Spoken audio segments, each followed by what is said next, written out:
Hola, buenos días, buenas tardes, allí en cualquier lugar del mundo donde tú te encuentres. Estamos nuevamente en un encuentro de El Centésimo Mono. Y hoy te voy a presentar a una persona que daría la impresión que se dedicó toda su vida a estudiar, Alfonsina Guardia. Alfonsina es profesora, es licenciada en Historia, pero mira, tengo por escrito, porque son tantos los estudios que ha hecho que es imposible recordarlos. Patios Producciones presenta El Centésimo Mono con Patricia Silva, periodista y geobióloga.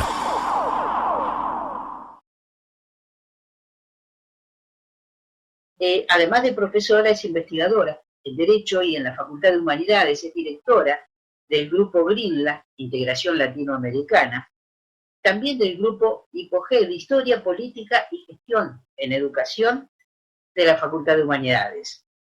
Profesora adjunta de Políticas Culturales Comparadas en la Facultad de Arquitectura y Urbanismo, Universidad Nacional de Mar del Plata en todos los casos. Profesora asociada de la Cátedra de Historia Constitucional Argentina, también de la Cátedra de Libre Pensamiento Argentino y Latinoamericano en la Facultad de Humanidades. Está especializada en el nivel superior en Educación y Derechos Humanos y en gestión del sistema educativo y sus instituciones. Además decirte que aquí en Mar del Plata sabemos la institución que representa el Colegio Arturo Illia, que depende de la Universidad Nacional de Mar del Plata y que también ha sido directora de esta escuela. Y por supuesto, magíster en Ciencias y Filosofía Política. Hermoso ser humano, y está aquí con nosotros Alfonsina Guardia. Buenos días, Alfonsina. Buenos días y gracias por esa presentación. Gracias a vos por estar con nosotros, que sabemos de tus tiempos tan escasos y que además venís de una beca, que yo voy a dejar que seas vos quien lo cuente. Pero primero y principal, Alfonsina, estamos viviendo tiempos muy particulares, tal vez un poco raros, porque el mundo como es después de esta pandemia, si le pongo comillas, no va a volver a ser. Y yo quisiera tu mirada hasta de ese mundo que fue, de esta transición y de qué imaginás que es lo que viene. Bien, a ver, empiezo por lo malo. Yo creo que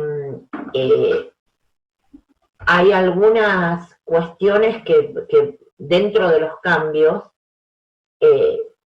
la cuestión de los cambios a nivel de las prácticas de consumo pueden llegar a ser vistas bien para varios, en el sentido de que ya hay cuestiones que no se van a comprar, que hoy no compramos, digamos que hemos limitado notoriamente nuestro consumo casi a la cuestión alimentaria, ¿no? Y a algunos insumos que necesitamos para trabajar. Pero la verdad es que va a haber una crisis muy seria en términos económicos a nivel mundial, que tiene que ver con cuestiones que ya no vamos a comprar tan asiduamente, y no en los primeros momentos de apertura, por ejemplo. Entonces pienso que va a haber una reestructuración, en principio por lo negativo, y luego va a tener que cambiar. Por ejemplo, la industria turística, el turismo es una de las cuestiones que más ha sufrido ya, el cierre de fronteras, hoteles, gastronomía, todos los sistemas de excursiones, todo eso ya no es igual. Pero el punto es que no va a volver a ser igual tampoco, o sea, no vamos a volver a viajar en las mismas condiciones que lo hacíamos, digamos. Y eso evidentemente es una cuestión negativa porque primero es una cuestión económica, pero luego también a las prácticas que teníamos para poder viajar y conocer otros lugares, etcétera. Es como que se nos va a limitar esto, pero por una cuestión propia. Me parece que en lo bueno ha tenido que, también cruzándolo con esto, en vivir con lo que se tiene, digamos, tratar de limitar el consumo básicamente a las cuestiones que necesitamos en forma urgente, Eso, bueno, todos lo hemos visto, le ha hecho bastante bien al planeta, por lo visto. Nuestra presencia, nuestros consumos alteran la vida de la naturaleza, eso lo sabíamos desde siempre, pero últimamente en distintas formas hemos visto cambios realmente sustantivos, ¿no? Ríos que por fin se les ve el color real que tienen, animales que avanzan sobre ámbitos poblados, bien, pero que en realidad siempre estuvieron ahí, lo que pasa es que no los veíamos. Y todo lo que tiene que ver, bueno, con la capa de ozono, etcétera, que hemos visto que hay cambios que tienen que ver con algo bueno en relación a nuestra salida cotidiana de la vida que llevábamos, ¿no? También hay que pensar que no, cuando volvamos, no vamos a volver iguales. A mí me parece que este concepto que acá también se está trabajando y que viene a nivel europeo de la nueva normalidad, ¿no? Entonces, esta nueva normalidad nos invita a pensar qué es lo normal. Sin duda. Pensar qué es lo normal, digamos, qué es lo que entendíamos como normal. Y por ahí lo normal era, bueno, vos y yo nos hemos encontrado muchas veces tomando un café en algún lado, ¿no? Haciendo, en un alto en nuestras obligaciones. Muchas veces hemos hablado en esos ámbitos de café porque nos cruzábamos, como con vos con mucha gente, yo también con mucha gente muy variada. Ese espacio ya no va a ser igual, digamos. No en los momentos que se abra, otra vez como para que podamos tener algún tiempo compartido. El tiempo del compartir va a ser distinto. Y para los argentinos, por ejemplo, que somos muy del café, no somos del mate, en el espacio de reunión también o solitario, pero somos muy del café. Digamos, y muy del encuentro persona a persona. Absolutamente, el café es el que invita a, bueno, nos encontramos en tal lado para charlar. Tenemos muy afincado esa costumbre, ¿no? Que indudablemente la vamos a recuperar, pero con otras reglas y en otros tiempos, ¿no? Entonces, me parece que todas las prácticas culturales que implica, por ejemplo, tomar café. Bueno, para nosotros tomar café no es exclusivamente ir a determinado lugar, consumir el café, sino explica una práctica cultural del encuentro. Del encuentro, sin duda. Sin duda. Del encuentro, de la reunión. Hay quienes el café es una suerte de oficina. Sí, totalmente. Un celular en el café y dice, perdón, mi estudio de filmación número 1 era el café, además de la radio que era el 2. Yo siempre he dicho que para mí los cafés eran mis oficinas, porque yo muchas veces iba a escribir o iba a pensar. Para mí, algunos me han dicho, ¿cómo podés pensar en este ruido, en esta murmullo, la música, la tele prendida? Bueno, por ahí eso me obligaba a abstraerme totalmente como para poder decir, bueno, me siento acá y reviso un artículo, escribo algo, pienso sobre alguna cuestión que quiero hacer. Era un espacio para mí clave, absolutamente clave. Lo comprendo porque me pasa exactamente lo mismo. Además, saber que en determinado café, en determinado horario, podés encontrar A. Y eso ya no va a estar. Y eso ya no va a estar. Eso es otra cuestión, ¿no? A mí me ha impactado mucho, digamos, a ver, no va a estar porque esperemos que no esté, porque los horarios, porque la definición, es por esto. A mí en lo personal me ha impactado mucho a nivel, por ejemplo, de España, seguir por las redes, ¿no? Algunos, incluso personas muy conocidas, lo que los ha llevado a saber, por ejemplo, el fallecimiento de algún amigo, de algún familiar, de alguien conocido. Y esa es otra cuestión que veo en lo negativo, que es muy complejo, que es el hecho de la no despedida, ¿no? El no despedir al otro, eso también es una cuestión por ahí muy nuestra, en la Argentina también, el hecho de acompañar a la persona que ha perdido a alguien, ¿no? Y en España, la cuestión, por lo menos, y en Italia, he visto esta situación de la soledad en la muerte, ¿no? Que siempre está, pero no, en la soledad de quienes pierden a alguien y ni siquiera pueden tener los abrazos, la compañía, el café, todo queda por los llamados, por los Zoom, por lo que fuera, pero no es lo mismo. Me parece que esas pérdidas es algo que también hay que revisar en la nueva normalidad, digamos, el impacto que van a tener esas pérdidas en las personas, ¿no? Y en cómo elaboraron el duelo. Además, Alfons, si me permitís, además de periodista, profesional de la salud, no puedo olvidarme de los años en que uno ha hecho quirófano, terapia intensiva y demás, y tenemos claro que la gente se recupera y sana con mayor facilidad, sabiendo, aún el paciente que está en coma, aún el paciente sedado químicamente, que está con un respirador, que está inconsciente, que antiguamente decíamos, no te escucha, bueno, hoy sabemos que no te escucharán los oídos biológicos del cuerpo físico, pero sabemos que la persona sí está recibiendo la calidez aún de una grabación de un pequeño celular, grabador periodístico puesto al lado de la almohada con frases de la gente querida, con música de esa que sabemos que le gustaba a esa persona, y sabemos que se ha acortado el tiempo de recuperación de esa persona porque sabe que no está en soledad.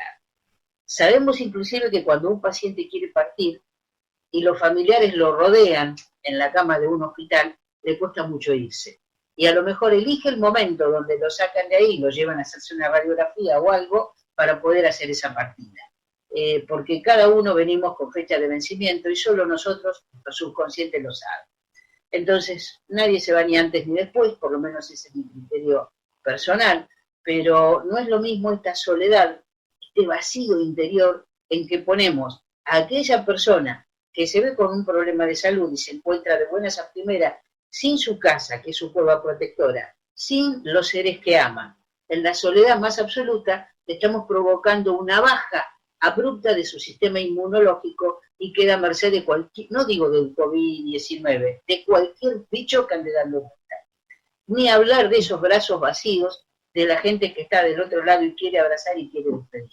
Creo que eso va a haber que protocolizarlo de un modo que sea seguro, pero que no nos quite la esencia humana.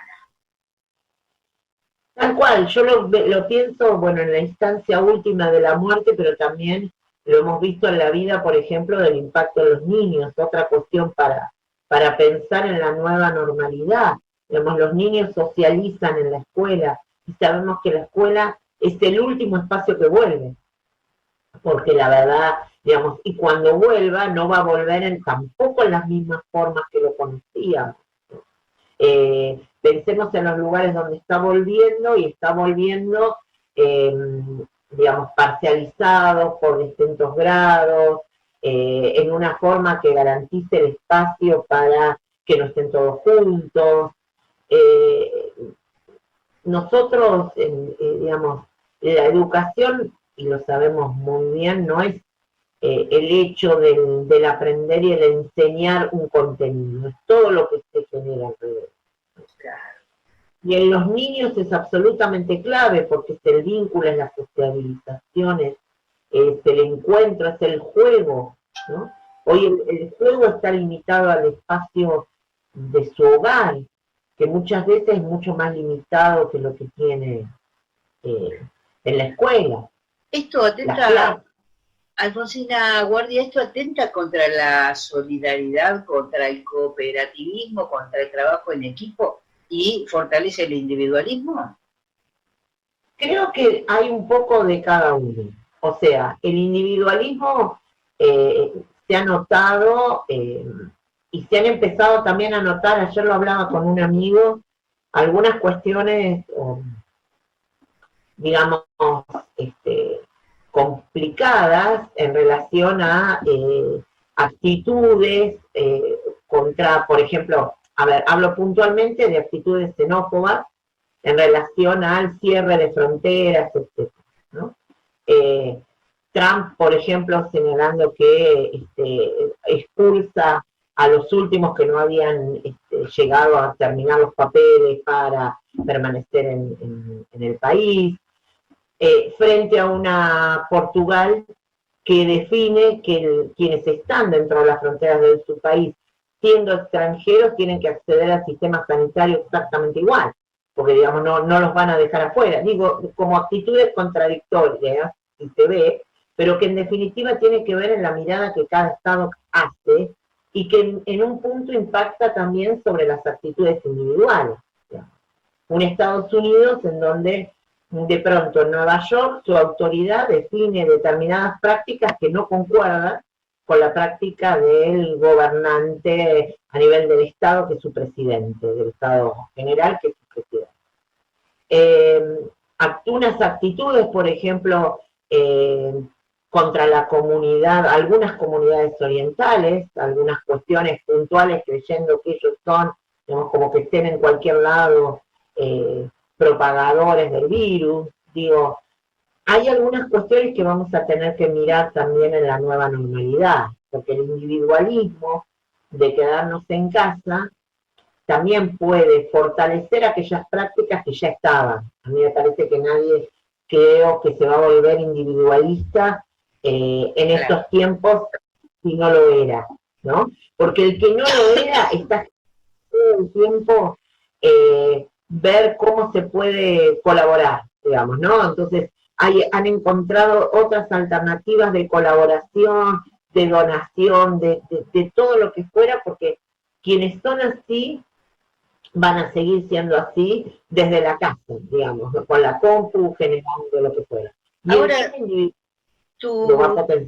tu comentario me hace reflexionar en algo. Los que son así van a seguir siendo así.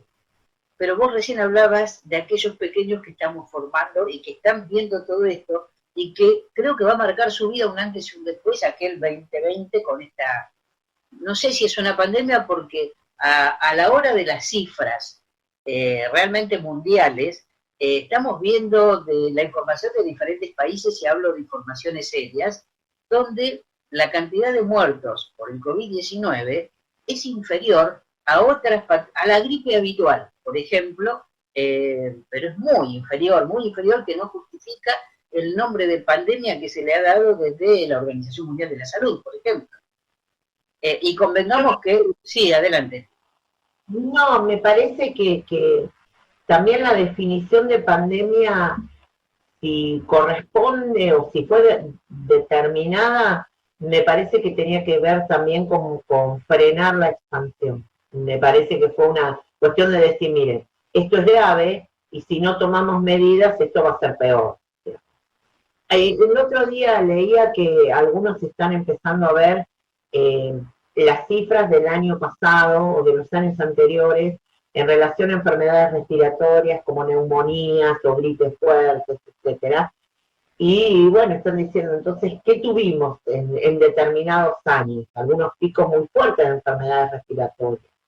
¿Eso qué era? Era bien. Entonces, me parece que esto también es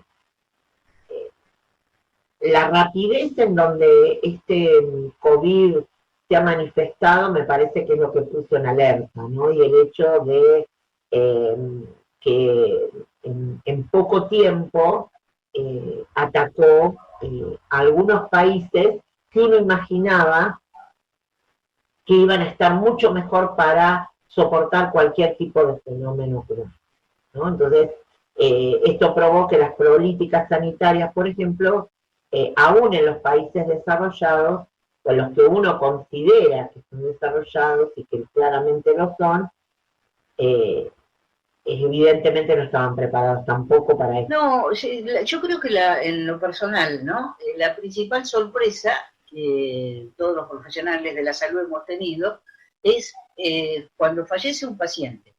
En la Argentina, por ejemplo, si fallece un paciente que tiene menos de 24 horas de internación, estamos obligados a hacer una autopsia justamente porque con menos de 24 horas no podemos saber qué fue lo que pasó.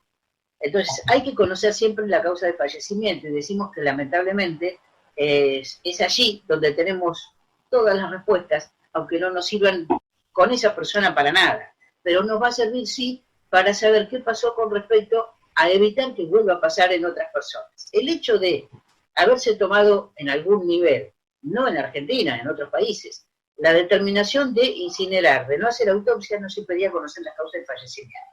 Por lo tanto, inicialmente se pensó que estábamos hablando de una neumonía atípica y totalmente con una conducta no habitual, y sin embargo después, cuando Italia en Semana Santa decide hacer más de 70 autopsias, se encuentra con que en realidad tenemos previo un cuadro de embolia que hace una hipoxia, o sea, una carencia de oxígeno, pero que funciona no porque no entre el aire, sino porque a nivel del alvéolo pulmonar no se logra hacer el intercambio entre oxígeno y dióxido de carbono. No me quiero complicar en cosas técnicas, porque seguro a la gente no le interesan, pero en definitiva, poner un respirador no era lo más necesario. Lo más necesario era un anticoagulante. Y sin embargo, desde la alta esfera, llámese Organización Mundial de la Salud, estaban dando indicaciones encontradas. Entonces uno no comprende porque siente además la desprotección de aquellos organismos internacionales que pensamos que nos protegían. Entonces decimos, sí, ojalá se encuentre pronto una vacuna, pero yo además de soberanía política en mi país, quisiera soberanía sanitaria, hagamos nosotros nuestras propias vacunas. Yo quiero saber qué viene ahí adentro, porque quiero como país poder elegir qué le doy a mi gente, a mis bebés, y qué no. Pero bueno... bueno, que esa es una que el mundo también va a tener que hacer, o sea, me parece que una de las cuestiones de mayor impacto va a ser las nuevas políticas sanitarias. Me parece que esto nos obliga a repensar cuáles son las definiciones que hay que tomar en este sentido, ¿no? Todo lo que tiene que ver con el equipamiento, con el personal sanitario. Es toda una mirada a nivel del mundo en relación a esto, porque por primera vez nos toca, no es la primera obviamente que se ve, pero es la primera en donde sabemos qué le pasa al otro en forma instantánea. Porque cuando fue la llamada gripe española, que fue también muy importante en su impacto a nivel mundial. Muy superior las cifras a esto que estamos viendo hoy, absolutísimamente. Exacto. Pero ¿cuál es el punto? En los medios de comunicación, eran la radio, los diarios, sin internet, sin un contacto inmediato, sin que yo prenda la tele y vea qué está pasando en una calle en Madrid cuando se ha levantado las restricciones para la salida. Digo, es verdad, a mí me pasó de estar mi hijo en Londres y que yo me enteré aquí de una explosión en Londres y él estando allá, hablamos por videollamada y me dice, mamá, ni me enteré, pero ya está arreglado. Ya está cerrado. Una situación, digamos, todos vimos, por ejemplo, me parece, o muchos vimos, aquellas fotos o filmaciones de los camiones en Pérgamo llevando, porque ya no daban más en relación a los muertos que tenía, trasladándolos hacia otros lugares para proceder a enterrarlos o cremarlos o lo que fuera, pero camiones, digamos que porque ya ni siquiera los típicos y lo que correspondían de los camiones fúnebres daban abasto, digamos, los coches fúnebres, pasaron a los camiones. Entonces, digamos, ese tipo de imágenes, como otras, son realmente muy impactantes. Son muy impactantes. Y esto me lleva a preguntarme, hace muchos años, Orson Welles con la invasión de los extraterrestres al mundo, que era la primera vez, no se conocía lo que era un móvil de una radio en exteriores, no existía, y era la primera vez que él, Orson Welles, decide teatralizar una invasión de extraterrestres, pero lo hace en forma de un móvil Y claro, aquello provoca el pánico, provoca suicidios, provoca gente que se va masivamente de ciudades, y obviamente era una fantasía. Nosotros cuando estudiamos producción, hacemos mucho hincapié en esto, porque en definitiva, ¿qué es la comunicación? Nos obliga a pensar esto. Con esta velocidad que vos planteabas recién tan claramente, que, bueno, ¿por qué yo prendo la radio a la mañana? Porque quiero saber el mundo que yo dejé anoche cuando me fui a dormir, en qué cambió hoy a la mañana. Y si me dicen que me invadió los extraterrestres, como pasó con Orson Welles, o que me invadió un virus, bueno, yo creo, en un acto de fe, porque esto sí sería un acto de fe, creo lo que me está diciendo, y es verdad porque lo dijo la radio, lo dijo la televisión, y hoy hasta tenemos que tener claro que no es verdad porque lo dijo la radio, lo dijo la televisión. Exactamente, bueno, el fenómeno de las fake news está claro en relación a esto que se ha potenciado en este tiempo. Ahora, también es cierto que nos permite acceder a tanta información que está bueno, pero también es muy complejo discriminar la calidad de la información, la veracidad de la información. Creer exactamente en la fuente. En la fuente. Pero también esto nos da una idea de esta dimensión de esta pandemia. Por ejemplo, hay algunas cuestiones que uno ha visto. Me parece que, por ejemplo, esto es una cuestión que no se me ocurre a propósito de diálogos y cosas que he leído, que parte de esta idea de, bueno, sí, tenemos que aislarnos, sí, tiene mucho que ver con lo que hemos visto que ha pasado en otros países, ¿no? Y en países que uno admiraba o consideraba que estaban mucho mejor que nosotros, y dice, bueno, pero si les pasó a ellos, y miren lo que está ocurriendo, y tienen supuestamente otras posibilidades, ¿qué hacemos nosotros? Digamos, bueno, nos tenemos que quedar tranquilitos en nuestras casas porque esa es una forma. Pero bueno, también lo que estamos viendo hoy es lo que obviamente sabíamos, es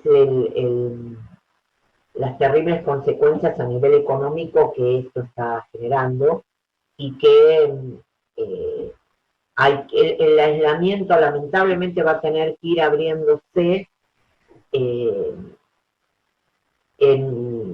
relación a lo económico, digo lamentablemente, porque de pronto no sabemos si es una cuestión que va a poder permanecer o se abre un poco y después se vuelve a cerrar. O sea, tenemos que pensar que esto va en vinculación directa con las cifras, con el avance o no del virus, ¿no? Entonces, esta política de, bueno, abramos algunas cuestiones, tiene que ver con que este abrir no le abramos la puerta al virus tampoco, ¿no? Pero me parece que esto también tiene que ver mucho con algo que nos cuesta mucho, que lo vimos en España, en Inglaterra, en todos lados, o sea que no es una cuestión nuestra sola, que es respetar las pautas y respetar las normas, ¿no? Si te dicen que no salgas, o salgas exclusivamente para, ¿no? No es salir todo el tiempo, ¿no? Es lo que se ha visto, por ejemplo, aquel domingo que habilitaron en España para poder salir, con un escándalo de gente saliendo, porque obviamente también es comprensible, digamos, muchos con niños y demás, hacía un mes y casi 2 meses que no veían, que no respiraban fuera de su casa. Entonces, es lógico que también pase, pero me parece que otra de las enseñanzas que nos va a dejar esto es cómo nos podemos regular o autorregular, ¿no? Es decir, bueno, no, más allá de que autoricen a tal cosa, y bueno, yo no tengo por qué salir, si no realmente no tengo que hacer algo en particular. Alfonsina, Argentina tiene la gran ventaja del gran territorio que tiene. Y por supuesto que países del primer mundo, y nosotros lo vemos en Mar del Plata, en nuestra ciudad, la gente que vive en pleno centro, que vive en un departamento, que tiene, digamos, la cercanía de otras personas que les impide salir de su propio espacio íntimo que es la casa. Y además gente que vive en un departamento que de pronto es interior y que no tiene entrada de luz del sol, con lo vital que es el sol para todos los seres vivos. Pero no es lo mismo la gente que de pronto vive en un barrio, que vive en una casa, que tiene aunque sea 1 metro cuadrado de verde y que puede tomar un poquito de sol y de aire. A lo mejor por ahí tenemos que empezar desde los municipios a ordenar cuál es el nivel de salida y priorizar a aquella gente que está rodeada de cemento. Absolutamente. Porque también esto tiene que ver con la salud mental, digamos. Claro. Y en la cuestión de las políticas de salud, no solo tenemos que pensar en que estén los respiradores, que esté el personal sanitario, que es clave para en estos tiempos, sino también en qué nos pasa a todos frente al aislamiento. No todo el mundo tomó las cosas de la misma manera. Y no vamos a salir de esto de la misma manera. No vamos a salir de la misma manera, no vamos a salir todos a la vez, esa es otra cuestión. Entender que la normalidad que era ir a trabajar, tomarse un café en el medio, etcétera, va a ser diferente, ¿no? Vamos a tener que ir a todos lados respetando el turno asignado. Otra cuestión que no estamos de pronto tan concientizados de respetar los turnos, ¿no? Entonces uno hoy veía en una aplicación del banco, que antes no tenía, obviamente, lo ha colocado en su aplicación, solicitud de turno, por ejemplo, ¿no? Antes uno entraba al home banking y veía otro tipo de cosas, pero no la solicitud de turno, ¿no? Y hoy está, digamos, y además uno entra al home banking y tiene página saturada y no puede operar porque estamos todos haciendo lo mismo. Claro, los bancos van a tener que adecuar eso también tecnológicamente. Exactamente. Bueno, todo lo que tiene que ver con los bancos que hoy operan más que nada en términos virtuales, con la gente que de pronto hacíamos algunas cosas, algunas operaciones en los bancos en forma virtual, pero hoy no nos queda otra que hacer esas y otras más, si se puede. Entonces, luego está todo el mundo, un montón de gente que no hacía las cosas en el banco, digamos, a ver, cuando uno ve lo de los jubilados haciendo la cola, y que uno dice, pero ¿cómo si hace años que les daban las tarjetas, que esto, que no?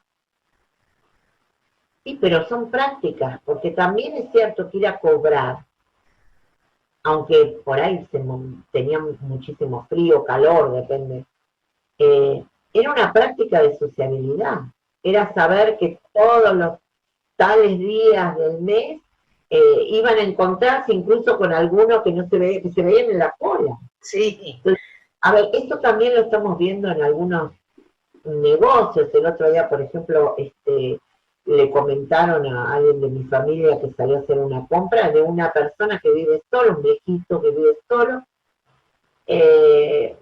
y baja todos los días a comprar 2 manzanas, o sea, podría hacer una vez por semana todo, pero su bajar todos los días a comprar por cada uno de los negocios, hacer la cola,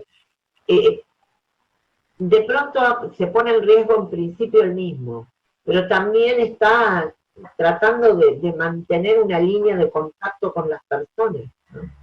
Alfonsina, eso no me hace reflexionar en que evidentemente somos mamíferos, necesitamos vivir en manada en el sano sentido original, ¿no es cierto? No como se conoce el término únicamente para algunas actitudes negativas de ciertos grupos, pero vivimos en manada, entonces nosotros sabemos como mamíferos, como los perros, como los lobos, que el que está fuera de la manada perece con los depredadores. Necesitamos la integración social. Evidentemente, si nos quitan eso, entonces están reduciendo partes de nuestra esencia, de nuestro ser. Fíjate que anda dando vueltas por internet una anécdota en relación a, creo que es a Margaret Mead, y la pregunta es, digamos, ¿qué es lo que marca un quiebre justamente en las líneas de sociabilidad de los humanos y los animales, ¿no? Y esta idea de que ella decía que lo que había que ver era, por ejemplo, los huesos rotos, ¿no? el hecho de que algún animal que se le rompía algo, si podía recuperar, si lo contenía o estaba en contacto con, por ejemplo, una manada que le daba de comer, que compartía la comida, y ese hueso se recuperaba, lograba poder sobrevivir en la medida que otros lo rodeaban y podía estar así. Si no, inmediatamente hasta se autoaislaba y moría. Sin duda, ese es el inicio de la cultura humana,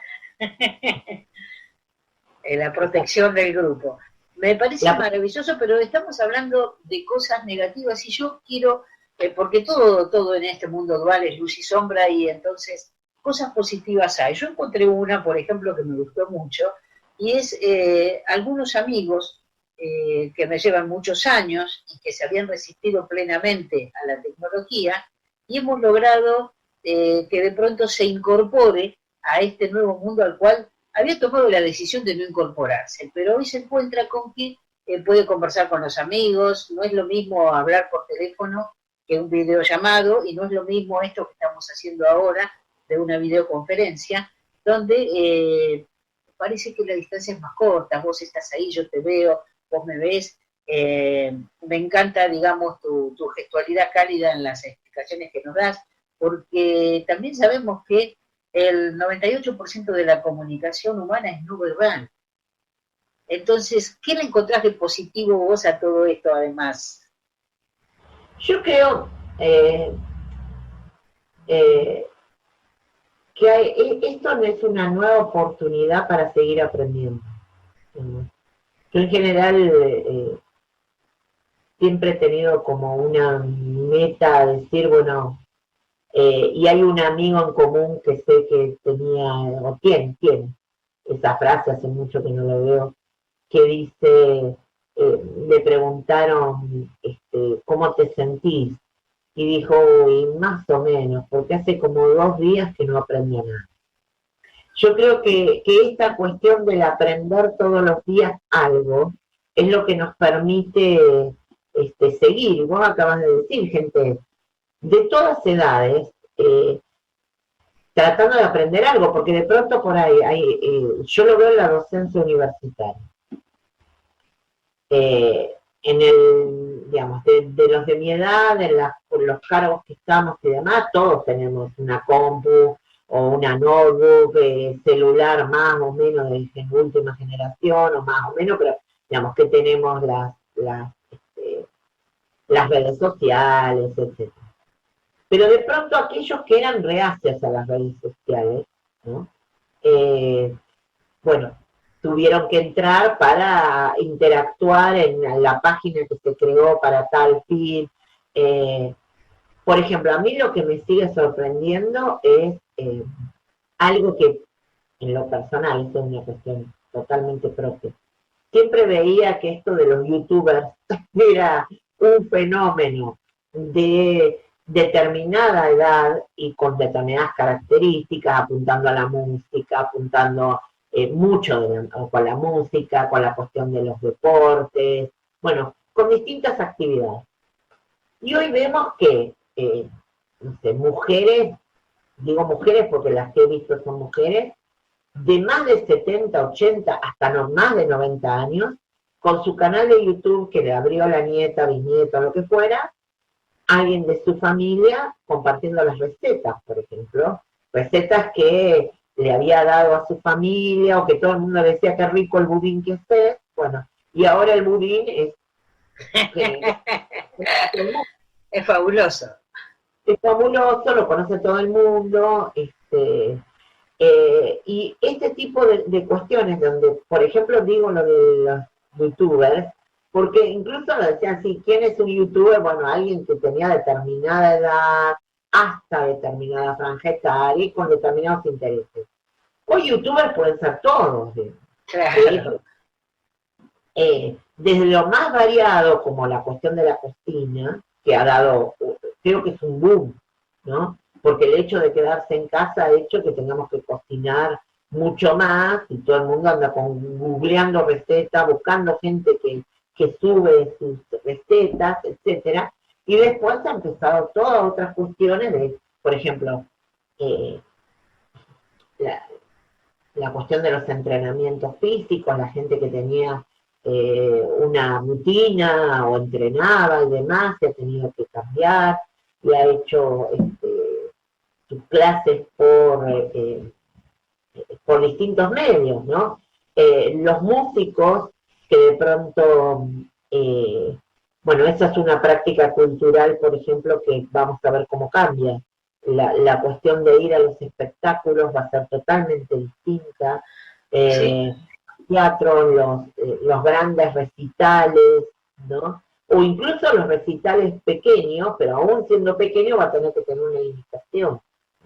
Entonces, las alternativas que han encontrado por algunas de las redes sociales como Instagram o Facebook para compartir mini recitales, algunos artistas súper conocidos, ¿no? Que de pronto hay gente que nunca los ha podido ir a ver a un teatro o a un estadio y está en su casa solo con el celular y lo puede escuchar en una forma más íntima, ¿no? Entonces, tiene lo bueno y lo malo, porque indudablemente lo malo tiene que ver cómo se mantienen todos esos espacios, ¿no? En términos económicos, sí, como también claro. con los artistas, ¿no? Porque hablo de los que pueden subir una,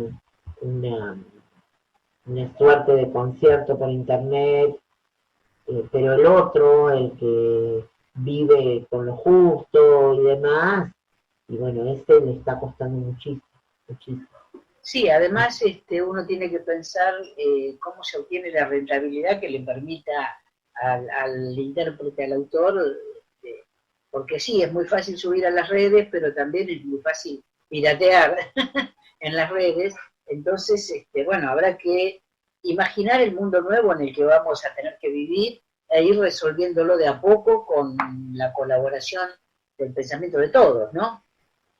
No hay otra. También me parece que más allá de que uno se puede volver fuertemente individualista o potencia el individualismo, también hay que pensar que, digamos, no podemos salir de esta si no cumplimos con las pautas, si no respetamos eso, si no colaboramos con el otro. Por ejemplo, el otro día veía y me parece muy bueno, digamos, si sabés de los pequeños comercios que están volviendo, que tienen delivery y demás, bueno, bancarlos a ellos, porque la verdad eh, te ayudan a vos y además sostienen la economía, sostienen puestos de trabajo.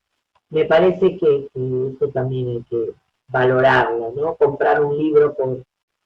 A mí esto de los libros por compra eh, virtual lo hice, lo hicimos ya, pero lo hicimos justamente para decir, bueno, si queremos esto lo vamos a comprar, pero no hay, es muy complejo no poder ir a, a una librería y hojearlo, por ejemplo, ¿no? Y hojearlo y ver el índice y tomar alguna hoja y leer un párrafo para ver tal cuestión. Entonces hoy tiene que ver con lo que se dicen las contratapas, con algún comentario que ha hecho otro que le ha gustado y que uno sigue, o un amigo, el pagó este libro, bueno. Nuevamente, me parece que el impacto más fuerte en cada uno de nosotros va a ser en nuestras prácticas culturales, ¿no? Que tiene que ver con algunas cuestiones que van a cambiar notoriamente, por lo menos en el próximo año. Digo, esto no es una normalidad eh, para pensarla así abruptamente. Hay que ir viendo cómo se desarrolla y en función de eso, sobre todo porque no tenemos claro a nivel sanitario, digamos, cuál va a ser la evolución y bueno, hay que confirmar informaciones que provienen hoy de Europa con respecto a las variedades de cepas, a la mutación o no, con que puede llegar. O sea, digamos, estamos muy en los inicios de todo esto y conociendo lo que pasa. Pero tratándose de conversar con Alfonsina Guardia y aún sabiendo que está alejada del tema Mercosur, no puedo dejar de preguntarle la visión humana y con respecto no al Mercosur Acuerdo, sino a los países de latinoamericano, a esta pandemia, al vínculo humano que debe o no existir para que realmente no perdamos este este común ser, ¿no es cierto?, que tenemos regionalmente. ¿Cuál es tu mirada? Creo que el Mercosur tiene una deuda que espero que la resuelva, que tiene que ver con una instalación de la integración en cada uno de nosotros. Me parece que eso nunca se ha hecho. O sea, nosotros tenemos esta idea de que el Mercosur existe, no sabemos bien para qué, lo que está haciendo ahora, no sabemos, no, de vez en cuando hay alguna noticia que nos coloca otra vez en alerta. A ver, hay una cuestión que la integración en América Latina siempre ha sido un problema, que es el hecho de las definiciones particulares de los Estados miembros de un proceso de integración. Siempre ha primado más las definiciones de los Estados que las definiciones de los Estados en una instancia supranacional. Yo veo el modelo europeo, más allá de los problemas que también ha tenido, cuenta con instituciones supranacionales, definiciones que se consensúan, acuerdan, discuten. Bueno, tienen una moneda común, que es quizás una de las cuestiones más importantes en un proceso de integración regional. Nosotros tenemos los acuerdos firmados del Mercosur, pensemos que se inició en algo que era muy, muy importante para América Latina, que era la vuelta a la democracia. Entonces, hay una asociación entre volver a la democracia y luego de dictaduras militares y el Mercosur. Entonces, de hecho, recordemos la famosa cláusula democrática, ¿no? La idea de que la democracia tiene que ser la forma de gobierno imperante entre los países miembros. Me parece que hubo algunos intentos fuertes de que el Mercosur lo tuviéramos como algo instalado en nosotros, que pudiéramos ver un producto y que dijera hecho en Mercosur, ¿no? Made in Mercosur. Y eso, no, digamos, tuvo alguna época que sí, ¿no? Y luego se fue abandonando, ¿no? Como que fuimos abandonando y de golpe aparece otra vez por alguna definición de alguno de los estados. Alfonsina, te hago una pregunta. ¿Esto se debe a que de pronto en los gobernantes de los países que lo integran no hay un cambio de mentalidad, o en definitiva son los pueblos que ven a su vecino como un adversario, como casi un invasor, y culturalmente los gobernantes responden a la mentalidad del pueblo al que pertenecen? ¿Por dónde pasa? Yo creo que es un poco y un poco. Me parece que habría una obligación por parte de quienes gobiernan, si de verdad se quiere continuar la alternativa del Mercosur, de generar un espacio de integración para los que los ciudadanos lo incorporemos como parte de, ¿no? Eso no se ha dado, o se dio en algunos momentos puntuales con algunos gobiernos. Me parece que hoy ha vuelto a primar la instancia particular, y que tiene mucho que ver también con las definiciones políticas que los Estados miembros han definido en quienes gobiernan, ¿no? Entonces, es muy complejo para poder ponerse de acuerdo con algunos estilos y prácticas de quienes tienen la máxima jerarquía en un Estado, con algunas declaraciones o acciones también que son complejas. Por ejemplo, y digo en relación a la cuestión que estamos viviendo de la pandemia, por ejemplo. Nosotros pensemos que si tomamos el modelo europeo, más allá de que vemos qué ha hecho cada país, hubo líneas de acción que se tomaron en forma conjunta, que se trabajaron en forma conjunta y se definieron, y luego obviamente cada país hizo frente a lo que le tocó vivir. Y bueno, acá también acá lo que vemos son diferencias muy sustantivas. O sea, si yo veo quienes integran el Mercosur, y la mirada se nos va siempre a dos países, o así en general, es Brasil y Argentina. Y las políticas adoptadas frente a esta situación extraordinaria son diametralmente distintas. Claro. Entonces, también pensemos que es muy complicado cuando frente a algo que nos está afectando a nivel mundial, las definiciones de las políticas internas son abismales. Digamos. En Brasil tenemos un presidente que considera que esto, por lo visto, no tiene la magnitud que el resto del mundo le está dando, y que incluso el propio Brasil, algunos gobiernos le están dando, pero hay gobernadores que no se niegan a hacer o a continuar esta idea de acá no pasa nada, ¿no? Un presidente, digamos, que sus expresiones dan cuenta de que no está convencido de la magnitud de esta, ni de lo que esto significa, ¿no? En un rango muy parecido a un Trump. Mientras hay otros gobiernos en el resto del Mercosur que han adoptado políticas totalmente distintas. El caso nuestro, el caso de Paraguay, por ejemplo, o el propio Uruguay. Digo, no tienen la misma situación. Entonces, si no se puede tomar algo medianamente en acuerdo, y en un mundo en donde se intenta, por lo digo, en el caso de una integración, donde el eje es las fronteras, ¿qué hacemos con las fronteras?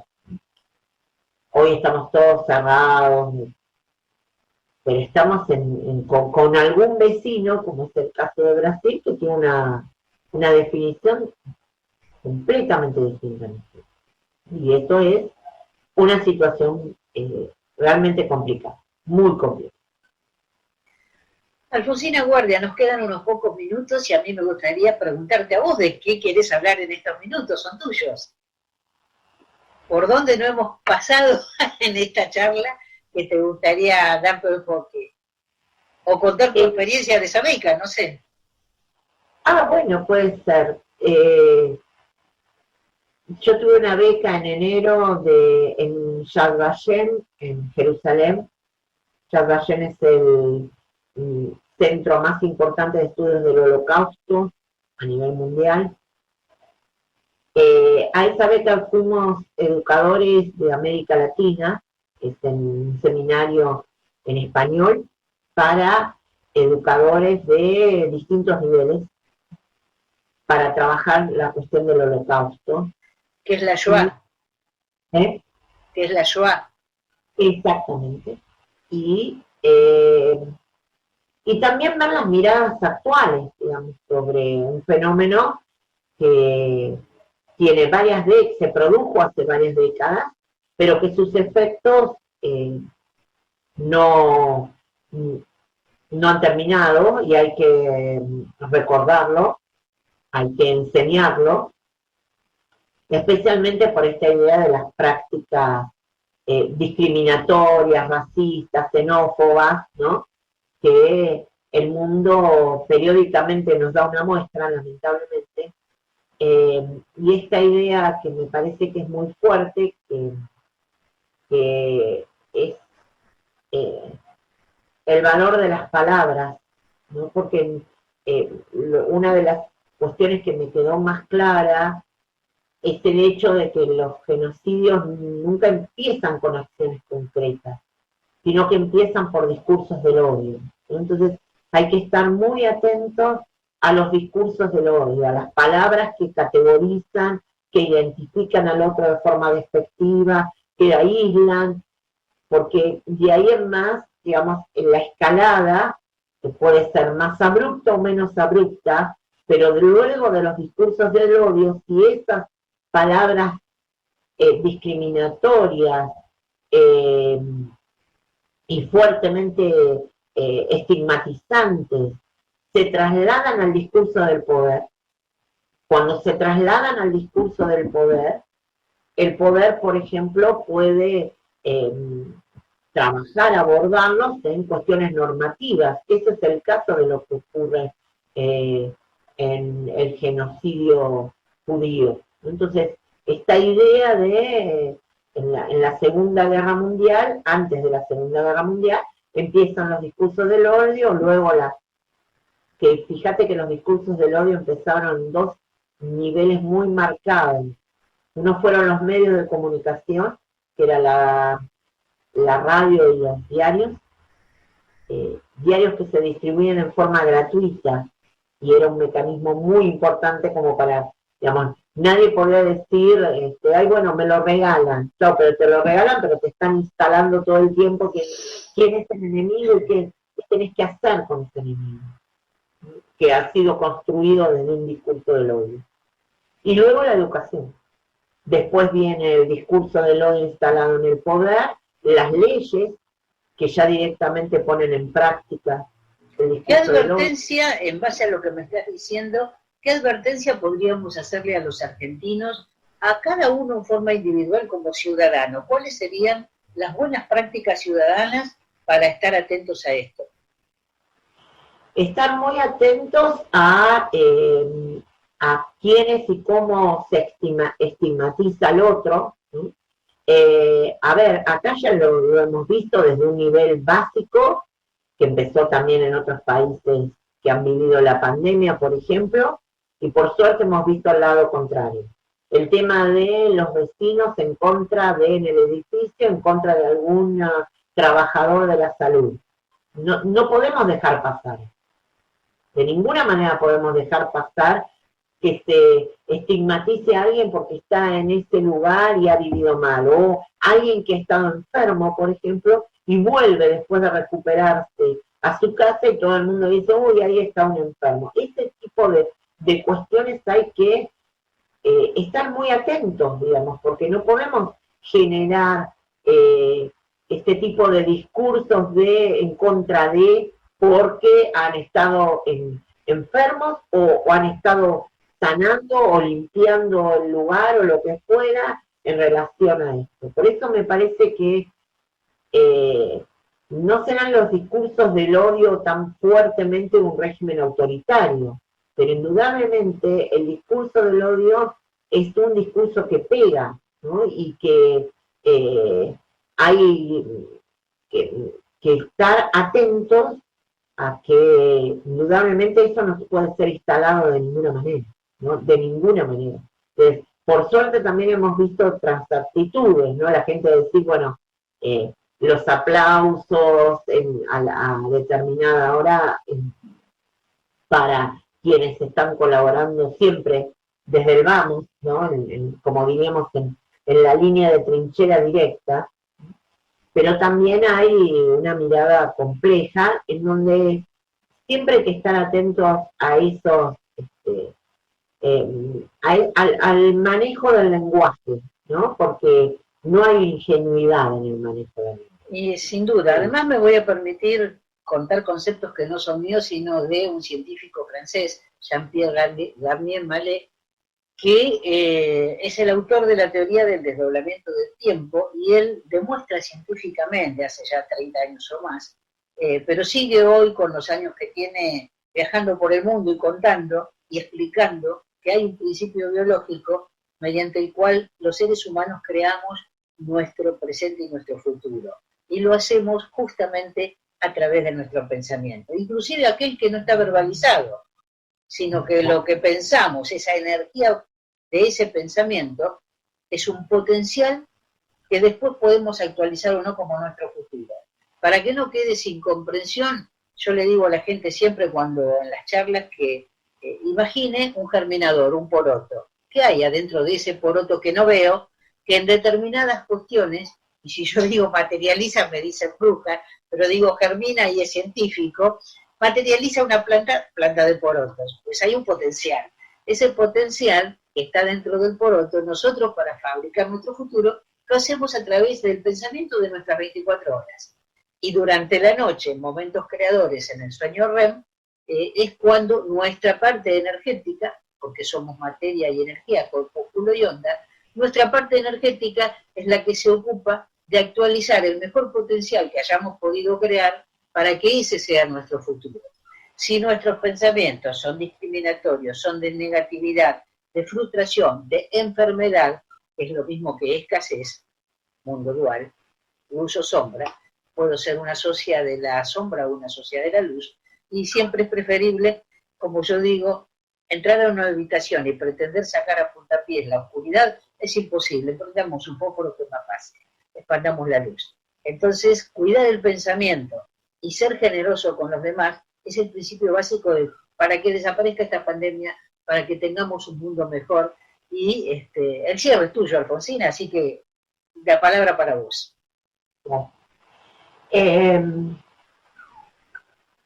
Creo que cuidarnos cada uno es cuidar a los demás. Y hoy es como el lema que todos debemos usar, ¿no? Yo me cuido por mí mismo, pero también me estoy cuidando para que los que amo, los que trabajan para que yo pueda comer, vestirme, tener una compu para poder comunicarme, fabricar distintos elementos que ayudan a la vida de la salud y demás, depende que cada uno de nosotros haga lo que hoy puede hacer, ¿no? Que es cuidarse, aislándose del resto, para poder volver, esperemos, con algunas enseñanzas que mejoren la vida de los demás. Entonces, si mejoramos la propia y empezamos a ver otras actitudes y trabajar en relación a eso, quizás esta pandemia nos deje enseñanzas. Creo que nos va a dejar, eso todo el tiempo aprendemos. El problema es si podemos aprender a ser mejores con los demás, y a tener una idea de empatía, pero real, ¿no? Una idea de empatía que se visibilice en una práctica que ayude a mejorar la vida de los otros. Creo que la gran enseñanza, si es que va a haber alguna de esta pandemia, es que de esta no salimos solos, no podemos salir por nosotros. No hay forma. De esta salimos todos. Lo dijo Alfonsina Guardia. Muchísimas gracias, Alfonsina, por este tiempo, por compartir tus experiencias y saberes, y esperamos volver a conversar pronto contigo. Gracias. Muchas gracias a vos. Ha sido Alfonsina Guardia. Para recibir gratis nuestros boletines digitales, suscríbete en www.geobiologiamardelplata.com.ar. Escribinos a geobiología.mdp@gmail.com. Esto fue El Centésimo Mono. Con Patricia Silva, periodista y geobióloga.